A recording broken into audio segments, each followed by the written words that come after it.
मेहर जिगर का टुकड़ा कहे हिंदुस्तान ये जहान हमें हो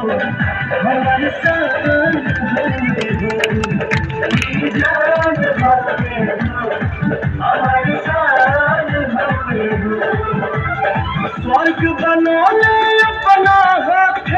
धरती का भगवान ये जहान हमें हो हमारे